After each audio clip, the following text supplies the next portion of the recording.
It was 24th of February. I heard a blast.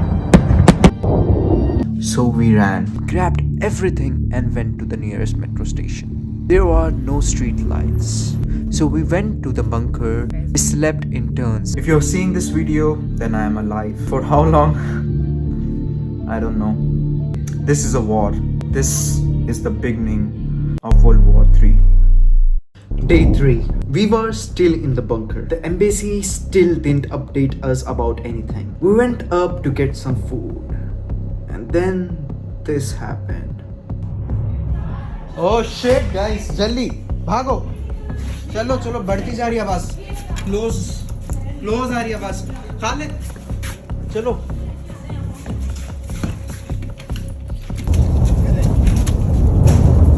ऊपर से जा रहे शायद अभी.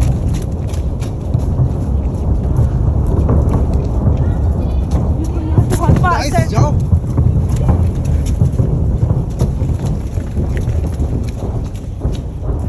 यहाँ पर ही पास में है डिस्प्रॉम.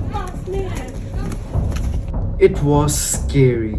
The next thing we did was to make Indian flags. In case if someone comes down to shoot us, we can show them this. That was the end of the day 3.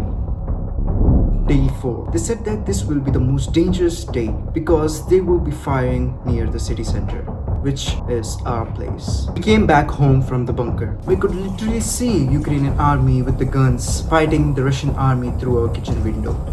The situation was getting worse, so we decided to leave the city. Someone said that the cabs are still working in this situation, but at a higher price. So we booked a cab at 10 times the normal price to the railway station. The city was empty. There was military everywhere. We reached the railway station at 1 p.m. It wasn't crowded.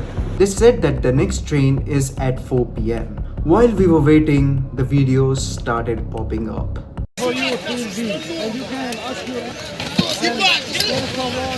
Students claimed that they were harassed at checkpoints on Ukraine's border with Poland in an almost hostage-like situation in the freezing cold and denied food. It was really dangerous to go to the border. So we came back home, hoping that the Indian embassy will evacuate us from our city. It was getting worse as the days passed. The next day we had to choose to get out of this place and be alive or to stay and die here. We chose the first option. So we went to the railway station again. People were literally standing outside of the supermarket in long lines for the food. We had to hurry. The train was scheduled for 12 p.m. and the time was 11:55 p.m. We were confident that we would catch the train. But to our surprise, it was crowded. The situation was completely opposite of yesterday. We missed the first train. The second train was at 3 p.m. It was said that it is first come first basis, but it wasn't. They first allowed Ukrainian women with children, then Ukrainian women, then Ukrainian men, then brown women, then black women. That's it. They weren't allowing any men of color. My sister was allowed inside, but I wasn't. We had to stay together. I can't get separated from her. So she didn't board the train. The next train was at 4 p.m. I had to get inside somehow. I waited for them to open the door again. When they opened, I pushed myself inside. They punched me everywhere and pulled me to the corner, and 3 armed security personnel stood in front of me. They were not letting me go, but whenever they turned their back to calm the crowd, I tried to run. But they pulled me back every time, except one time. They tried to pull me back, but I escaped, and one of them started chasing me, so I ran inside the train and hid. Thankfully, he went away.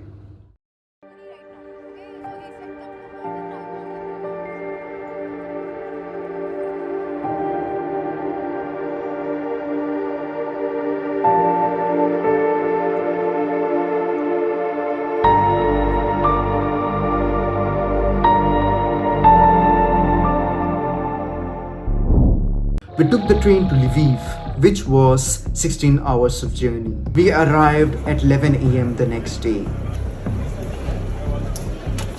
From there, we had to go to the Uzurut-Chop border. There was a train at 11:20, so we rushed to catch the train. The station was really crowded, but somehow we reached the platform. We tried to get inside, but they didn't allow us. They said only Ukrainians are allowed. We were disappointed. We had to figure out a way to reach our destination. We came out of the railway station. There were some private buses going to Uzurut, so we took one.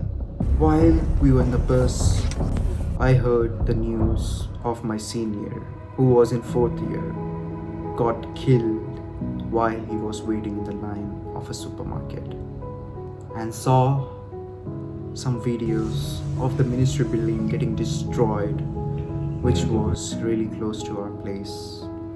The place which I showed you in the last video. There are no street lights. It was crowded at this time yesterday, but today it was pitch black. It was destroyed and so many people died. Alhamdulillah, we were lucky to get out of Kharkiv in time.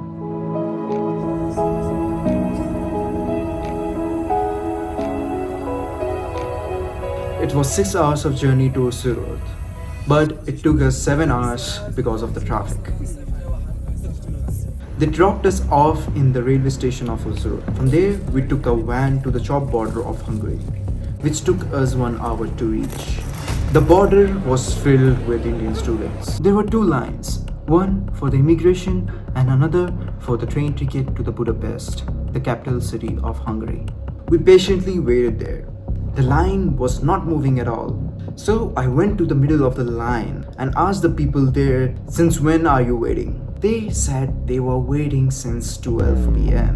The current time that time was 8 p.m. They were waiting since 8 hours just to reach the middle of the line. So we took a taxi to a different checkpoint of the Hungary border, where there was no Indian embassy, which meant we had to cross the border without any help. Then we realized that the useless Indian embassy didn't do anything. We got out of the war zone without their help, got here without their help. So we can cross the border without their help. The border checkpoint we went to was a drive-through one. We walked to the border. They allowed us. We got the stamp from the Ukraine side in our passports, and they told us that if we want to get the stamp from the Hungary border to cross the border, we have to walk 2 kilometers in dark. I was okay with that. We walked 2 kilometers in dark and reached the Hungary immigration. There we waited for 30 minutes and crossed the border. We got into a bus. It was such a relief. We were alive.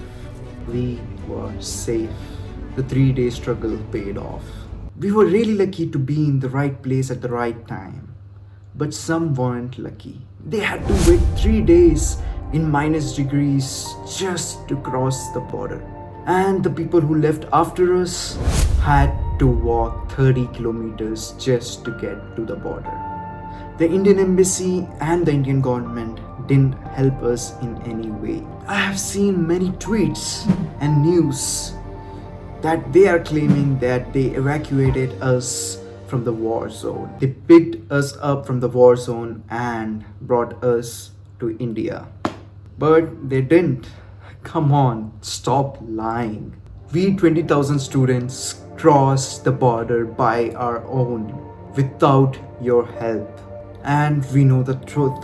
I won't say that Indian government didn't do anything after we reached the safe zone. It's for the next video. I'll show you and appreciate all the things the government did after we reached the safe zone, after we reached Hungary in the part 3. I would really appreciate if you can share this video to show everyone how we Indian students struggled to escape from the war by our own. Thank you for watching. See you in the part 3.